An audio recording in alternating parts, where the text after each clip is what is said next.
What's up, guys? It's Tyler from Bullseye Investing here, and today we're going to be talking about the one, the only, the exciting AMC stock. Yep, we're going back to AMC stock, but today we're going to be talking about something different, their actual business prospects for the next year, rather than the war with hedge funds, because I think that this aspect is also very important. So if you could hit that subscribe button, I would appreciate it very much. Let's see if we can get to 1,000 subs as soon as possible so that more people can know about the glory of AMC stock and some other stocks that I talk about. Let's get started now.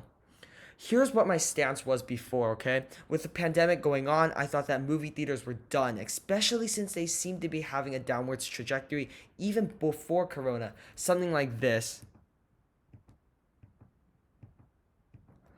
But wait, here's the result of my research into this topic. First, let's take a logical overview of the whole situation. With people cooped up indoors, I strongly believe that in the short term to medium term, profits will increase greatly as people look for opportunities to go outside, having missed movie theaters for so long. And it's that classical thing, right? You never know what you have until it's gone. And I think a lot of people are experiencing that now. I, for one, very rarely went to the theaters before Corona, but the idea is getting more and more appealing to me now. Anyways, you get the point. Now let's look at some numbers. Cinemas have already opened in other countries and have had huge success since opening up. In China, film Hi Mom earned more than $70 million 3 weeks after being released, and Detective Chinatown beat Avengers Endgame to steal the world record for largest opening weekend in a single market, getting almost $400 million in its very first 3 days. So clearly, theaters are doing well, but let's look at some data from the US that I found. Recovery in the US market is clear as well. Tom and Jerry opened up with $14 million, and Wonder Woman opened up with $17 million in their opening weekends. But wait again, there's still that argument that streaming services will take away movie theaters' profits. Like when Warner Media said that they would release their 2021 movies on HBO Max.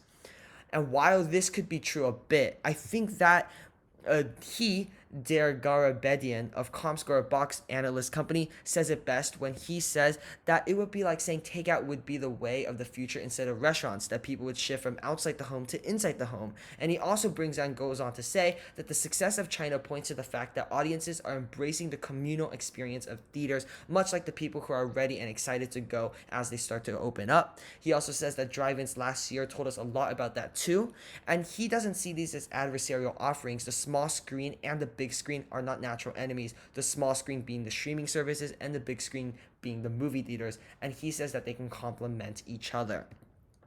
So I think ultimately in the short term, we score big profits with AMC as people are excited to go. They're opening up and they're ready to go in the short term.